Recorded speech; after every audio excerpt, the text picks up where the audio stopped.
है। अगर राजनीतिक दल और नेताओं की बात करें तो लालू प्रसाद यादव की कुर्ता फाड़ होली जितना मशहूर कोई होली नहीं होता है। बाकी दल और नेता फॉर्मल तरीके से होली मिलन समारोह करते हैं, लेकिन जिस तरीके से लालू यादव होली मनाया करते थे अब शायद ही कोई नेता मना पाए। उस होली में सभी दलों के लोग शामिल होते थे। माय पीडी समाचार में आपका स्वागत है। मेरा नाम है काजल तिवारी। इस वीडियो में हम लालू यादव के होली को याद करते हुए आपको बताएं कि बिहार में लोगों पर होली का खुमार चढ़ना शुरू हो गया है। अबीर गुलाल पिचकारी समेत होली से जुड़े सामानों से दुकानें सज गई हैं। जिले में हर जगह फगुआ के गीत बजने लगे हैं। राजनेताओं के यहाँ भी होली मिलन समारोह मनाया जाना शुरू हो चुका है। ऐसे में सबकी निगाह लालू प्रसाद यादव की ओर है। क्या इस बार भी वो अपनी कुर्ता फाड़ होली को दोहराएंगे या फिर शांतिपूर्ण तरीके से तिलक होली में सिमट कर रह जाएंगे? पत्नी राबड़ी देवी और राजद कार्यकर्ताओं के साथ गुलाबी हरे रंग में रंगे लालू जी की तस्वीरें और उनका जोगिरा सारा दादा वाला अंदाज अब बस यादों में ही सिमट कर रह गया है। पटना का राबड़ी आवास जो कभी होली के वक्त गुलजार रहा करता था अब वहां सन्नाटा पसर गया है। लालू जी की होली अब बस बंद कमरे तक ही सिमट कर रह गई है। लालू प्रसाद की कुर्ता फाड़ होली पर एक नजर डाले तो ये वो मौका होता था जब लालू जी का पूरा परिवार एक साथ सभी शिकवे गिले भुलाकर धूमधाम से जश्न मनाया करता था। होली मनाने में बिहार का कोई अन्य राजनीतिक नेता उनकी बराबरी नहीं कर पाता था। होली के दिन दिल मिल जाते हैं, ये बोल उनके घर सही साबित होता था, क्योंकि होली के मौके पर सिर्फ राजद ही नहीं दूसरे दल के नेता भी उनके घर पहुंचते थे। एक पुरानी तस्वीर में पप्पू यादव भी लालू यादव के साथ मिलकर कुर्ता फाड़ होली खेलते हुए नजर आए। दरअसल राबड़ी आवास में होली के दिन एकदम अलग नजारा देखने को मिलता था। सुबह होते ही उनके घर का दरवाजा हर किसी के लिए खोल दिया जाता था। लालू जी खुद ढोल मंजीरा लेकर बैठ जाते थे। यहाँ होली के वक्त कुर्ता फाड़ना अनिवार्य होता था। अधिकांश लोग फटे कुर्ता के साथ अपने घर जाते थे।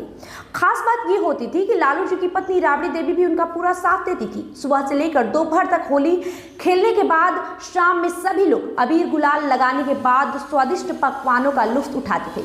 लालू जी की होली के कई मायने थे। कभी ये शक्ति प्रदर्शन का माध्यम बना तो कभी पार्टी के कार्यकर्ताओं को जोड़े रखने के लिए। होली के रंग के साथ मान मनौवल और दुलार तक के लिए ये मशहूर था। सभी जानते हैं कि लालू प्रसाद यादव स्ट्रॉन्ग पॉलिटिशियन के साथ बेहतर डैमेज कंट्रोलर के रूप में भी जाने जाते हैं। उनकी होली में शान से लोग शामिल होते थे। लालू प्रसाद का होली वाला ये अंदाज आज भी लोग याद करते हैं। समय बदला, उम्र बढ़ी और अन्य दुश्वारियों के कारण अब लालू प्रसाद की होली बस यादों में ही रह गई है। अब लालू यादव ना तो उस जोश के साथ होली खेलते हैं और ना ही फगुआ गाते हैं। उनकी पार्टी के कार्यकर्ता सिर्फ उनके पुराने गानों को याद करके ही खुश हो जाते हैं और जश्न मनाते हैं। लालू प्रसाद यादव के जेल जाना, पारिवारिक उलझनों और उनकी तबीयत खराब रहने की वजह से अब उनकी होली तिलक होली में सिमट गई है। दुश्वारियों का मतलब ये नहीं कि लालू प्रसाद यादव कमजोर हो गए। सभी जानते हैं कि चाहे कोई भी आरोप लगा हो हर वक्त वो डटे रहे। इसका तत्कालीन उदाहरण है कि जब लैंड जॉब मामले में कोर्ट की तरफ से आदेश सुनाया गया था तब उन्होंने कहा था कि वे कानूनी लड़ाई लड़ेंगे। इन वजहों से कार्यकर्ताओं में अब भी उम्मीद है कि एक बार फिर से होली पर लालू प्रसाद यादव के घर गुलजार होगा और वो फिर से ढोल की थाप पर सबको गुलाल लगाकर होली की शुभकामना देंगे।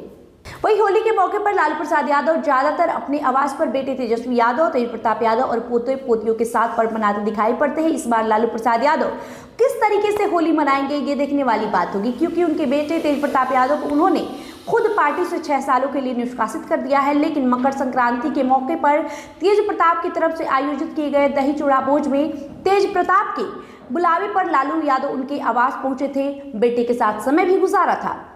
तो क्या दही चूड़ा और गुड़ की मिठास में कड़वाहट मिट गई है और इस होली पर जमकर बरसेगा रंग, या फिर एक बार फिर से अपनों के बीच तिलक होली में उनका होली बीत जाएगा? ये देखना काफी दिलचस्प होगा। आपको बता दें बिहार में 4 मार्च को होली मनाई जानी है। सभी लोगों की नजर लालू प्रसाद यादव की होली पर टिकी हुई है कि वो किस तरीके से इस बार होली सेलिब्रेट करेंगे। बहरहाल इस वीडियो में इतना ही। वीडियो को लेकर आपकी जो भी प्रतिक्रिया होगी कमेंट बॉक्स में लिखते जाइएगा। बहुत बहुत शुक्रिया।